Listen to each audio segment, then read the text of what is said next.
సమాజంలో మహిళలకు 33% ఉద్యోగ అవకాశాలు కల్పించిన ఘనత తెలుగుదేశం ప్రభుత్వానిదేనని తెదేపా రాష్ట్ర అధ్యక్షుడు ఎమ్మెల్యే పల్లా శ్రీనివాసరావు అన్నారు. విశాఖ జిల్లా గాజువాక ఆర్టీసీ డిపో ఆవరణలో అంతర్జాతీయ మహిళా దినోత్సవ వేడుకలు రీజనల్ నేషనల్ మజ్దూర్ యూనియన్ ఆధ్వర్యంలో నిర్వహించారు. రీజనల్ కార్యదర్శి పిల్లా శంకర్రావు అధ్యక్షతన జరిగిన సభలో ఎమ్మెల్యే పల్లా మాట్లాడుతూ మహిళలు అత్యంత శక్తివంతులు అని అన్నారు. ఒకవైపు కుటుంబ సంక్షేమం చూస్తూనే మరోవైపు ఉద్యోగ బాధ్యతను అంకిత భావంతో నిర్వహిస్తున్నారని కొనియాడారు.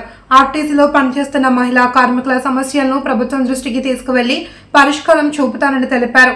అనంతరం పల్లాను గజమాలతో సత్కరించారు. రీజనల్ మేనేజర్ అప్పలనాయుడు, అనకాపల్లి జిల్లా డిపిటిఓ పద్మ, డిపో మేనేజర్ ప్రవీణ, ఎన్ఎంయు జిల్లా నేతలు పాల్గొన్నారు. భవిష్యత్తు ఉంటుంది. మా ఫాదర్ ఉండేవారు, ఇంట్లో ఏం పట్టించుకునేవారు కాదు. అంతా చూసుకొని ఇంటిలో ఉన్న పరిస్థితుల్ని మగవాళ్ళకి కూడా వంటలు నేర్పి ఏదైనా సమస్యలు తీర్చినప్పుడే మహిళలకు ఫ్రీనెస్ ఉంటుంది. అంతేగాని ఈ రోజుల్లో నేను చూస్తూ ఉంటాను, ప్రతి విషయాన్ని తెల్లారి నాకంటే ముందు మా భార్య లేస్తుంది, నాకంటే తర్వాత పడుకుంటది. విపరీతమైన ఒత్తిడి. ఇదే రకంగా మీకైతే ఉద్యోగం చేస్తూ ఇంకా ఒత్తిడి. ఈ ఒత్తిడిలో కూడా మీరెంతో జయంతో ధైర్యంతో తెస్తున్నారు కాబట్టి అమ్మాయి చెప్పింది హెల్త్ విషయంలో చాలా లాస్ట్ టైం కూడా చెప్పాను, బంగారాలు కొనుక్కుంటే కంటే హెల్త్ ఎక్కువ చూపించండి అనేది 2-3 సార్లు కూడా నేను చెప్పడం జరిగింది. హెల్త్ లాస్ట్ ఇయర్ లో ప్రతి మహిళ అప్పుడు కూడా ఒక థీమ్ ఉంటుంది. లాస్ట్ ఇయర్ అంటే హెల్త్, ఈసారి అయితే మహిళలని యాక్టివ్ చేసే థీము 25 మహిళా దినోత్సవంగా ఈ రోజు జరుపుకున్న ప్రతిసారి ఒక థీమ్ లో జరుగుతున్నాము. వీరత్వానికి దాతృత్వానికి మారు పేర్లు. మీరు మిమ్మల్ని గౌరవించడం, కాపాడుకోవడం సామాజిక బాధ్యత అని చెప్పి ఈ సందర్భంగా తెలియజేస్తున్నా. సోదరులారా,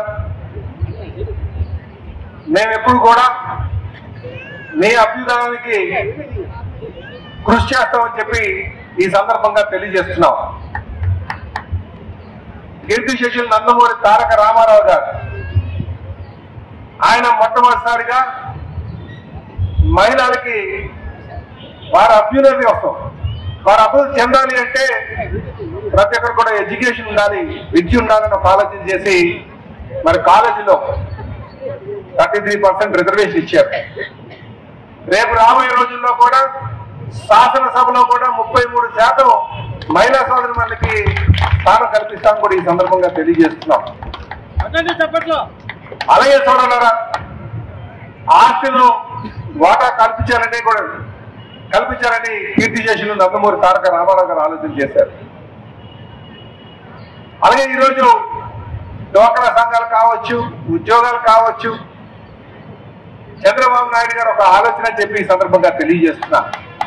అలాగే లోకేష్ బాబు ఈరోజు మహిళలకి మంచి సాఫ్ట్వేర్ ఉద్యోగాలు రావాలి అనే ఆలోచన కూడా చేస్తున్నారు. ఎందుకంటే పిల్లలందరూ కూడా మనం బాగా చదివించుకుంటున్నాం. అలాగే యువ నాయకులు మహిళల యొక్క అభ్యుదయానికి, సాధికారతకు, అటు సామాజికంగా ఆర్థికంగా కూడా వాళ్ళ కోసం మేము పాటుపడతామని చెప్పి సభాముఖంగా మీ అందరికీ కూడా తెలియజేస్తున్నాం. అలాగే సోదరులారా, మనం వేదాల్లో చెప్పుకుంటాం, బ్రహ్మ విష్ణు మహేశ్వరుల కన్నా శక్తివంతులు ఎవరంటే త్రిశక్తి అని. కనుక మీలో నిగూఢమైనటువంటి ఆ శక్తి ఉంది, మీరు మీకే సాటి అని చెప్పి ఈ సందర్భంగా తెలియజేస్తున్నారు. అయితే